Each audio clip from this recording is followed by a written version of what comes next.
Sekti Ronggolawe MPD to give the first speech to Mrs. Vargheese.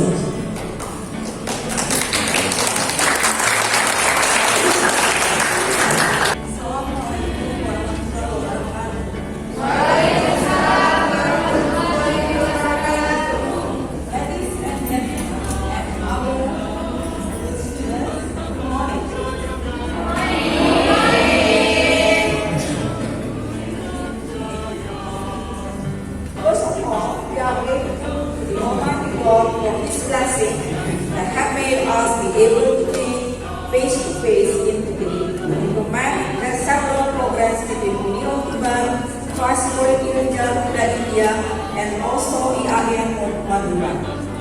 To our honorable special guest as visiting professor, associate professor Dr. Vargheese, and Dr. Assoc.Prof MPD, welcome to UNIROW Tuban. The honorable rector of Universitas PGRI Tuban, Professor Dian, the head of PLPT PGRI Tuban, Bapak Dr. Supianto MM, the dean, the vice rector 1, 2, and 3, head of study program, director of graduate program, all leaders of UNIROW management, and dear students. I thank you for joining this opening ceremony of the implementation of Memorandum of Understanding and Memorandum of Agreement between UNIROW Tuban and our international partner, Christ College Irinjalakuda, India. Based on our MOU, we agreed to hold several programs, one of which was international training transfer in 2021. We also decided to have other activities this year, and Dr. Vargheese has come to Tuban to put the program into action. Thank you, Dr. Vargheese. We had team teaching with English study program and community service with graduate students yesterday. All the students were impressed by the program. And today, we have guest lectures with Dr. Vargheese and Dr. Assoc.Prof, who used to be my, Dr. Assoc.Prof used to be my classmates, S3, Nesa, and who has been a good friend until now. Thank you, Pak Bogor. Nice meeting you again. The other program we will have today is focus group discussion with Dr. Gopur as the President of International Education of Share to Care to discuss UNIROW program to have ICONES 2023. Dr. Gopur is the right person to discuss the event. ICONES 2021 has been a success because he had been the facilitator of the event. Give applause.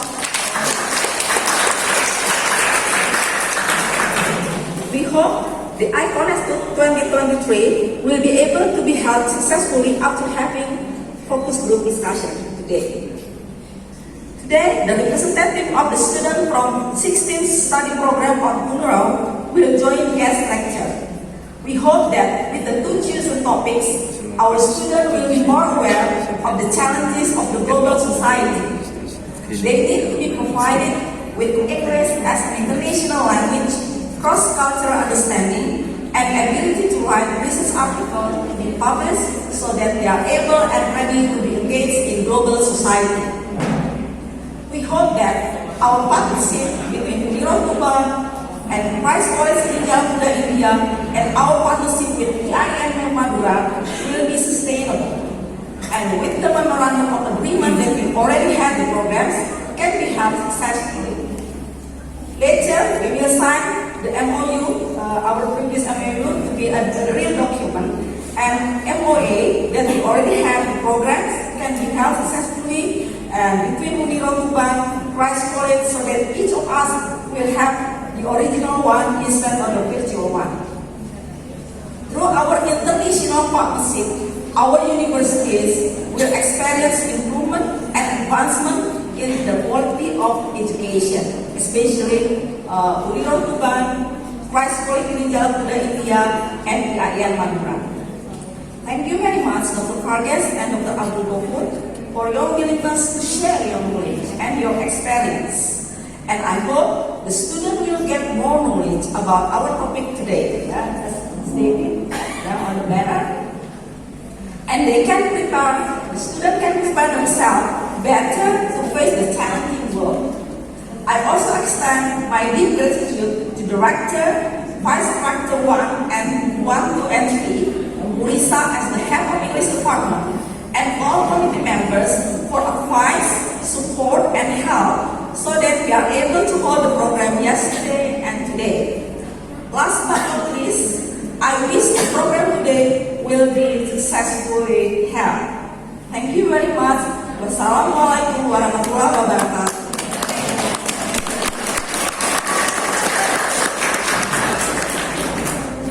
Thank you from Mrs. Kuliah.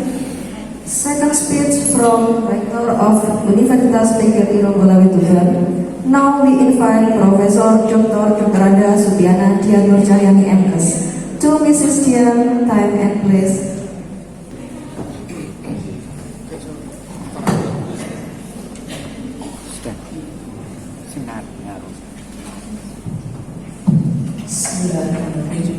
Assalamualaikum warahmatullahi wabarakatuh.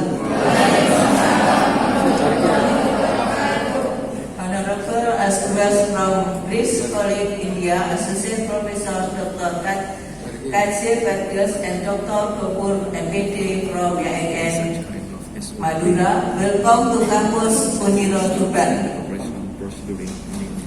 Honorable the head of PGRI Tuban, Dr. Subianto MM, also all citizen who has vice rector, secretary, director, and head of study program as student always contribute. First of all, let me thank the Army for giving youth opportunities and hand together on this assistant visiting letter. The purpose of visiting letter is to help the student in achieving the knowledge and experience UNIROW Tuban, invite researchers from restoring India and MBIN Madura to share their knowledge, experience, and feedback with our students.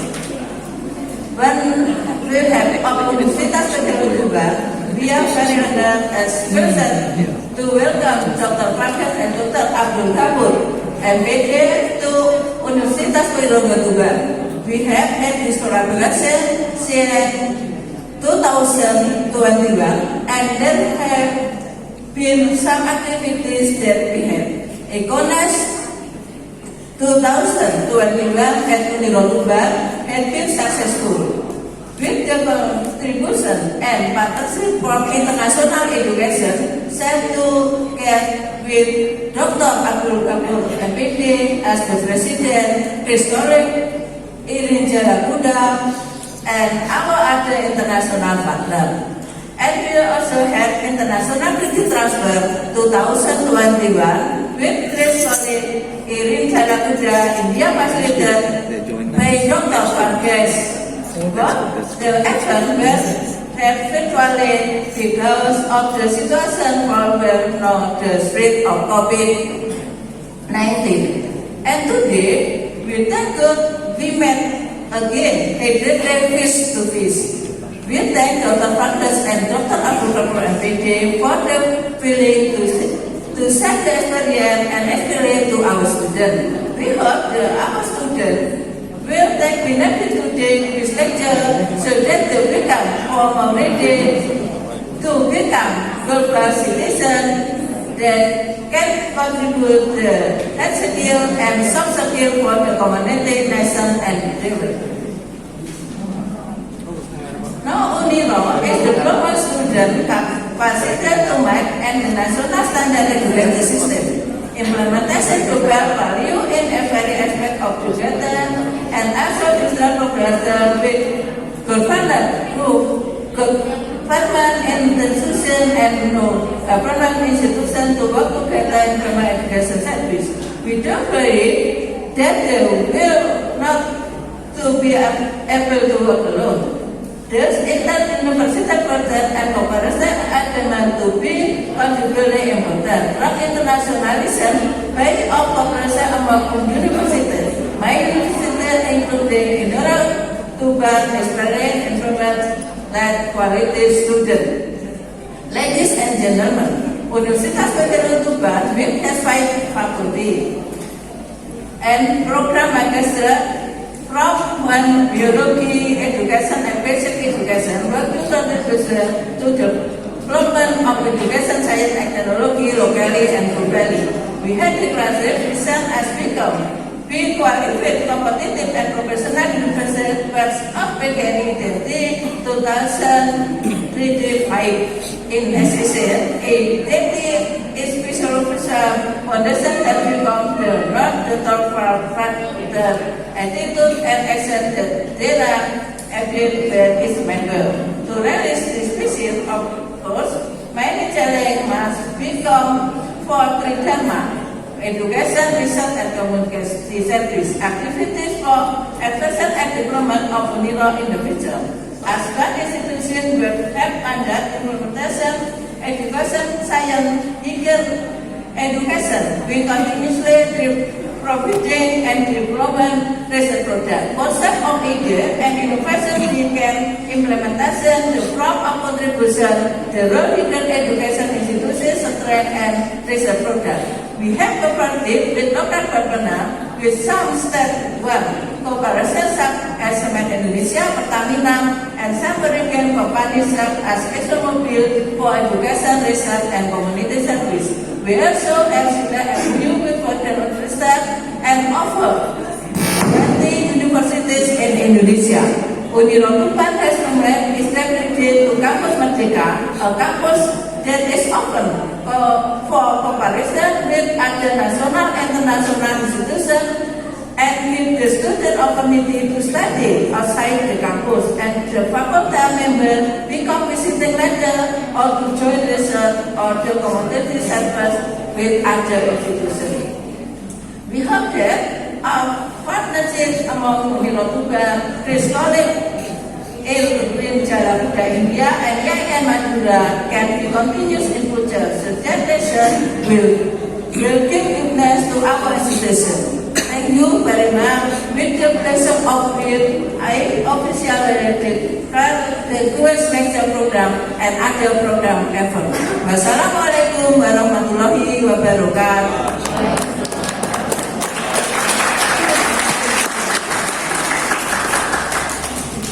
Thank you for Mrs. Dian. Now we would like to invite Director of Universitas PGRI Ronggolawe Tuban, Profesor Dr. K.J.Vargheese, MKes, and Dr.K.J.Vargheese and Mrs. Christina Innocenti Tutniar Pembebean MPD to signing the MOA and MOU.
Prof, Profesor juga,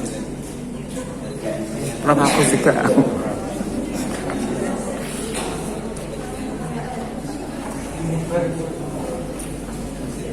Now we invite Dr. Vargheese.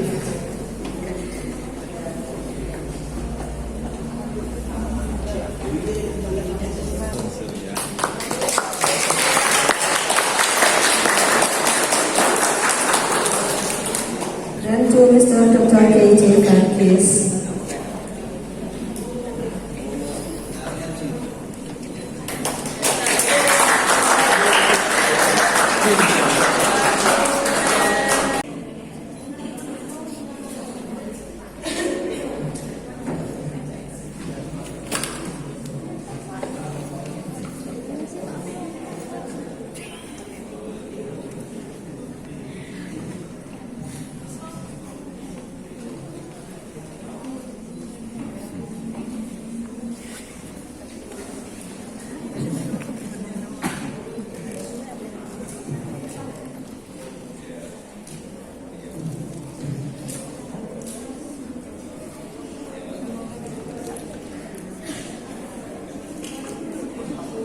Assalamualaikum warahmatullahi wabarakatuh.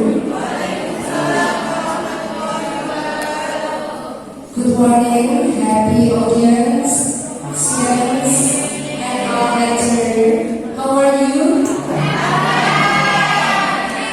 I hope, me too, I hope that you will always be in good condition. I'm very happy this morning because we have special guest from, can you guess, where is he from? India. From India, Let's welcome Dr.K.J.Vargheese.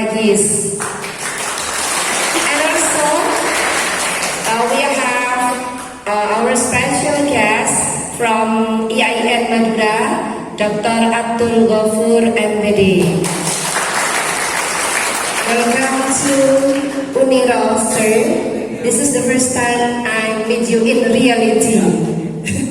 Usually we meet in virtual or online conference. Now we meet in reality. Yes, I would like to say thank you for Bu Rektor, Bu Dian, Professor Dian, and also all faculties that support this event that is visiting professors, because it's very beneficial for the students.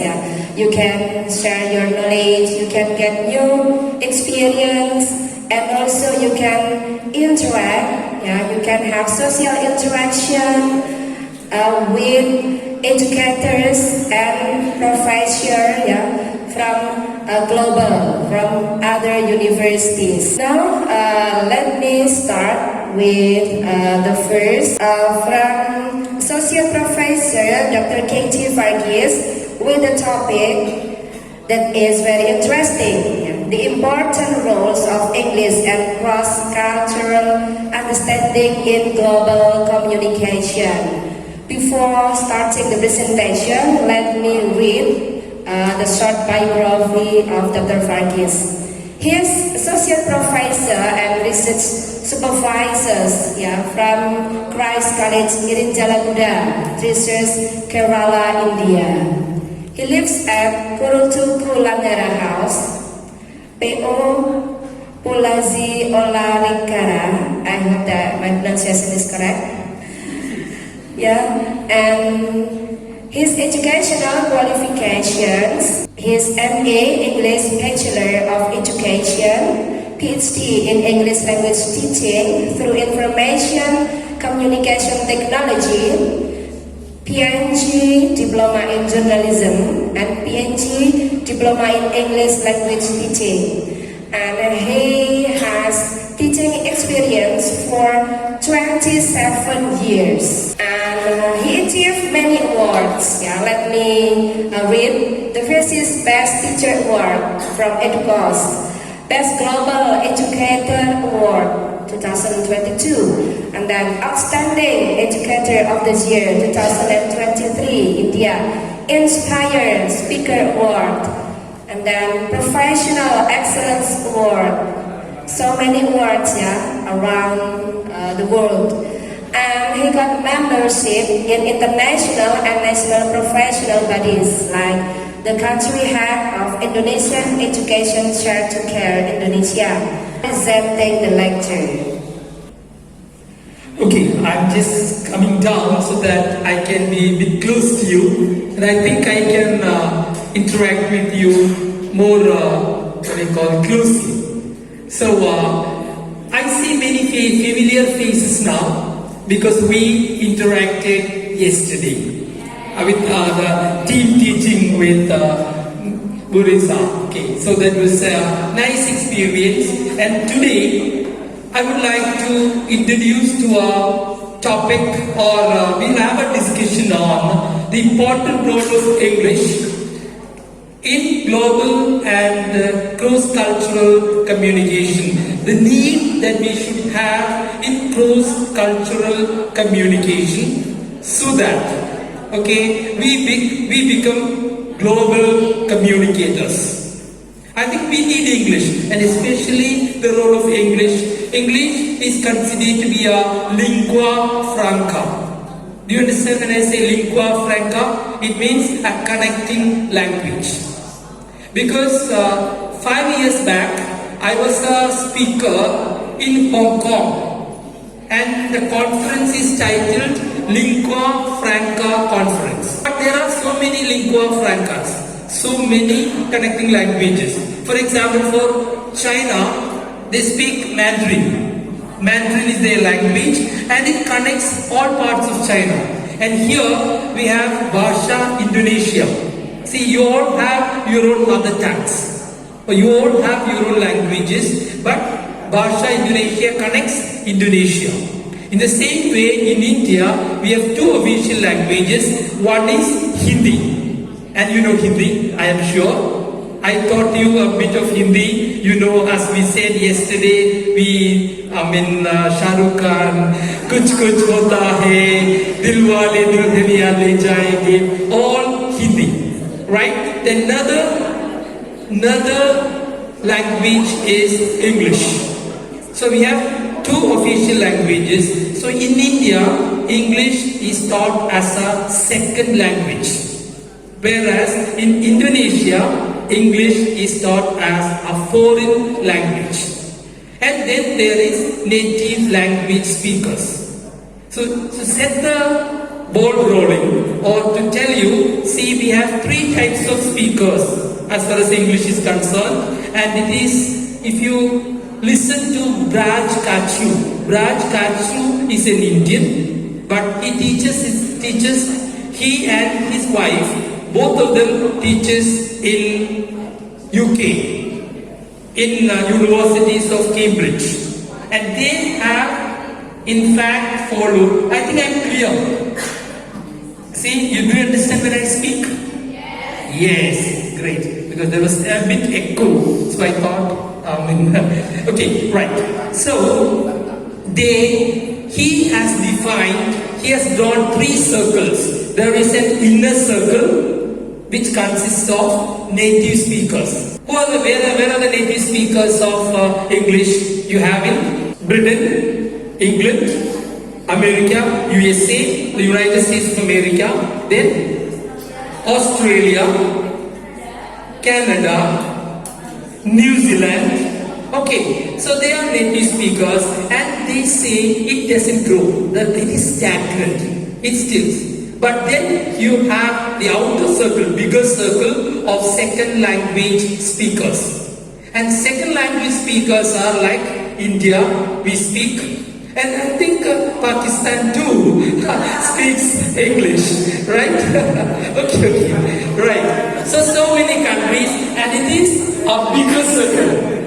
It's a bigger circle, okay? But which circle is fast growing circle is the circle of foreign language speakers. Why? Because so many are learning English now. The Japanese, okay, of course, here in Indonesia and in China, they all learn English as a foreign language. Why? Because for business, because for international communication. and intercultural communication. So English works as a lingua franca, and most of the journals, newspapers of international standard are also in English. So in a way, we need to know English for better global communication and also for better intercultural communication. See, I am communicating with you in English. I am from India. I know Hindi. I know Malayalam, my mother tongue. I think I told you yesterday, mother tongue Malayalam. And but if I come here with that knowledge, can we communicate? No. I was giving, in fact, speeches, keynote speeches in almost all the countries, as she said. How could I do that? Because I know English. So you should also know English. Yes, and I'm happy I'm meeting a group of students, okay, who know English and who can speak in English, who wants to be lecturers, yes, professors, and if possible, deans, and finally, maybe rectors of universities. So wish you all the best for that, okay? Right. So here, the important role of English in global communication. So, sorry. I think I should go back. Yes. So let's see what is global first. Global means pertaining to the whole world, worldwide or universal. Okay, that's from dictionary. Or linking or involving the entire earth worldwide, or linking to or involving I think I need not explain. You all know what is the meaning of global. Okay, then see, yeah. Next one, communication. What does communication mean? Communication means activity of conveying meaningful information. See, when I speak, you understand. And I am conveying information. In the same way, when you speak, I understand. I convey. All because of English. So English is a connecting language. It is a lingua franca. Okay, L-I-N-G-U-A, lingua, F-R-A-N-C-A, franca. Connecting language. It's Latin. I think I've told you, most of the words in English are loan words. Loan words. See, India has contributed, Indonesia has contributed, and major number of words comes from Latin and Greek. Okay, so it is all loan words in English. So we can contribute. And English is a developing language. English is a developing language. But you know, there are some dead languages. Can you tell me some dead languages which is now not at all used? One language from India itself, that is Sanskrit. Sanskrit is often called a dead language. Okay, why? Because it is nowadays not used. Not used. I know you think even your Bhasha Indonesia has some connection with Sanskrit, right? Yes. So that's it. But now it is not being used. It was a language which was used to write a lot of literature. It is full of literature. For example, Kalidasa. Have you heard his name? Kalidasa? A great writer from India who has written Shagundala, a great love story. One of the most love stories. Okay, right. So it's all written in Sanskrit, but now we see, in fact, we have Sanskrit universities in India, but Sanskrit is not taught. You have other languages being taught. The universities are established in order to promote Sanskrit, but it is almost now. And even Latin. Latin is another dead language. Because especially Catholics, Roman Catholics, they were having everything in Latin. Even the Holy Kurbana, prayers. But no one uses Latin now.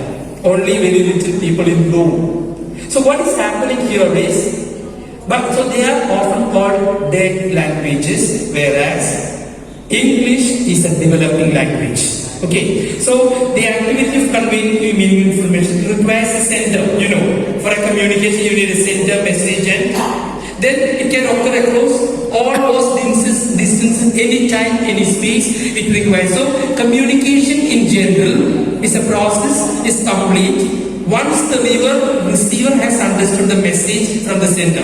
When I speak, you should understand. Then only communication is done. When you speak, I should understand.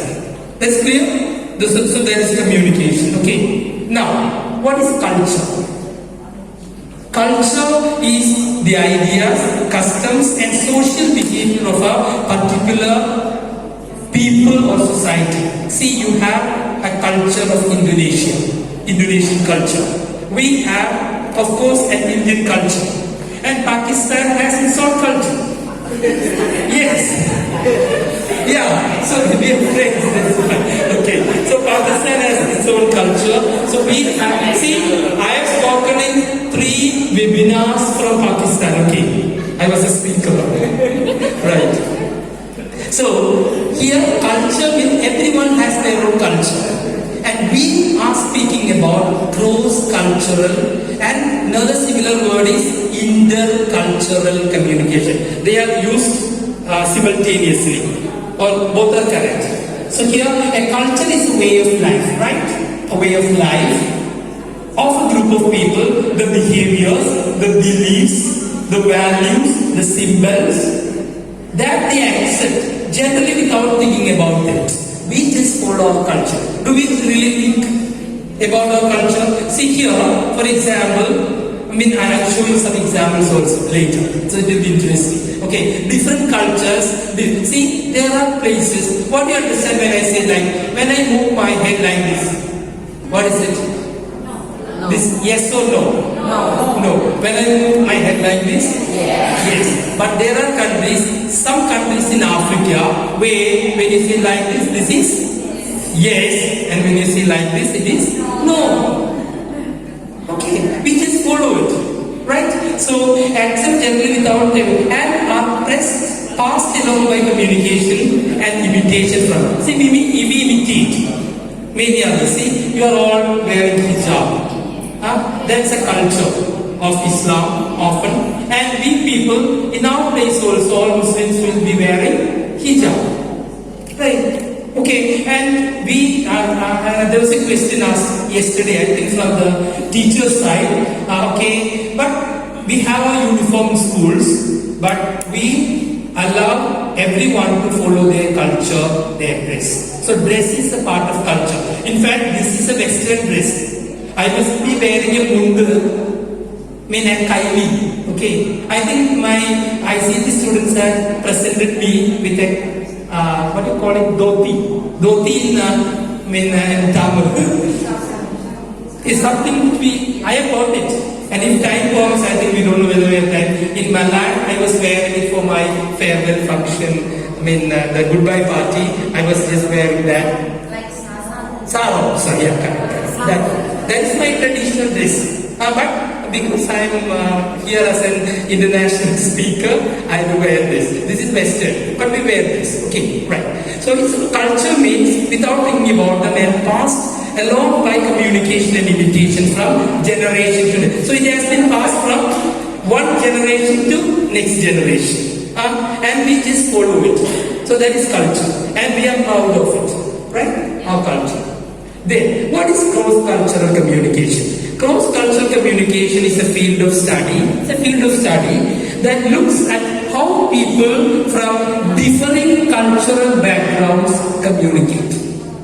Okay, and you need a language, a lingua franca to communicate. Otherwise, it's not possible. We can, even gestures are different. See, when I say it like this, if you are asking me, see, when I say like this, you understand it is no. But if I say like this, you say it is yes. But if I do the same thing in some countries of Africa, they will say, oh. Then they take just the opposite. Because that is their culture, that is the part of their life. Different cultural background communicate in similar and different ways among themselves, and how they endeavor to communicate across cultures. But because of this language, we can, of course, And what are the problems of cultural differences? See, people from different countries ways to interpret events. When we interpret events, for example, I'll give you one small example from my own after coming to Tuban. Because, see, I was in Malaya and I was speaking to them. See, I am going to Tuban. Where is it? Tuban? Where is Tuban? Is there a place in Indonesia? The reason was, see, in English, when we have two-syllable words, we often stress the first syllable. I stressed the first syllable and I said, Tuban.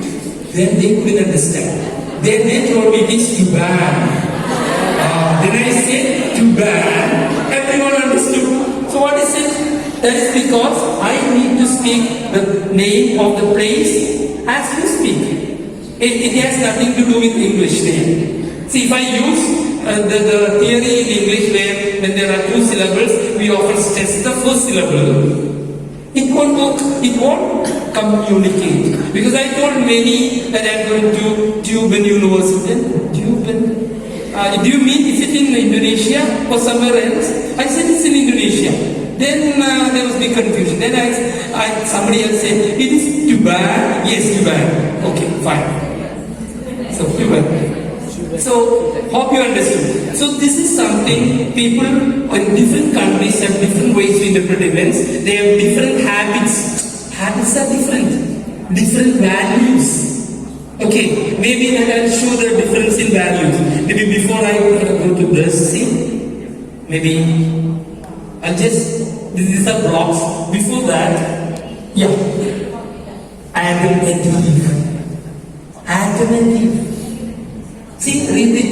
Eve, that's not what I meant. Adam, that's what you said. Sometimes we say something and mean something else. That's it. We say something and mean something else if we are very good in language. But don't think that what is the origin of different languages in Bible or in what I call Kuliah? How did different languages originate? With the Babel Tower. I think you have that story. See, man after creation, when he became what? He became very, what they call haughty. Okay, and then, yes, let's reach God. And they started building a tower called Babel Tower. I think it is there in Bible, I think it is there in Quran too, in the Old Testament. They started building a tower, okay, and to reach God. But then God took a decision to scatter them. And one fine morning, they started speaking different languages. They cannot communicate. Okay, because they were speaking different languages. And that is often said to be the beginning of different languages. Until then, everyone in the world spoke one language. This is Babel Tower, Tower of Babel. Babel, or some, in Malayalam they say Babel, Babel Gopura. Okay, but in English it is the Tower of Babel. So, human beings who wish to reach God, they started building a tower, huge tower. Then God took a decision that to scatter them. How can you scatter? Give different languages. So there was big chaos, fight. Because when I say something, they don't understand. Because their languages were different. And it is how so many languages happen. That's what Bible says. I think it is there also in Quran. Because the Old Testament of Bible and Quran is almost the same. Yes? Yes, that's what I think I do. Okay, right. So here, see, but here it says the world's first language barrier problem actually came much earlier than Tower of Babel. It came with Adam and Eve. Sometimes I think you speak a totally different language. Yeah, we have such problems at home. When the husband says, often wife don't understand. And what wife says is not properly often understood by the husband. But they speak the same language. See, in Indonesia, both husband and wife will be speaking the same language, Bahasa Indonesia, but there is a lot of communication problem always. Anyway, it is there in India. I don't know how it is in maybe. But in India there is a lot of, we speak the same language, but we don't communicate. Especially between husband and wife. Okay, right. So this is it. But see, the differences, we'll go to that. Yeah. This one. Cross-cultural communication. One gesture and different information. See, an example of different meaning. UK and USA, when you say like this, it is okay. But in Russia, this is zero. You say like this, if you show like this, it is just zero in Russia. And in Japan, it's money. Okay. And in Brazil, it is an insult. It means Indonesia. it has, in fact, in Brazil, it's an insult, and it also has some sexual connotations when you show this. So don't do this in Brazil, okay? You may be saying you're very good. Acha, acha. No, it is an insult in, yes, Brazil. And especially now, the World Cup is going to happen in Qatar. Qatar World Cup? I think Indonesians are all lovers of football. And Brazil is my favorite team. In India or in Kerala, where I come from, we don't have our football. We have a football team, but it never reaches FIFA World Cup. Okay, so we have our own favorites. Maximum number of favorites are for Argentina. Second, Brazil. My wife supports Germany. She's putting status for German players, but I support Brazil. And my son supports Brazil. My daughter supports Argentina. So once the football begins, I think there will be a big chaos at home. By the time I reach up, we have different supporters. Okay, right. So, see, this is different. So this is part of cross-cultural communication. Here, gestures don't work. What will work? Language. Okay. Then another one, eye contact. Some cultures looking people in the eyes is honesty. We see in our culture, they'll ask, look in my eyes and speak. Don't look anywhere. That is honesty. In some cultures, looking people in the eyes is honesty and straightforwardness. And in others, it is seen as challenging or rude. If I look like this sir, right, see, it's rude. So like this. If I look somebody, your teachers like this, why this man is doing this, right? So here, eye contact. So these are gestures. We interpret these gestures in different ways. Okay, some it is straightforward. We would say, look into my eyes and speak. That is honesty. That is straightforward. But some it is challenging and rude. Then see, in US, if you have good eye contact with a person, it generally signifies that you are interested in that person. See, in the US, when you look at a person and speak, that shows you are interested in the person.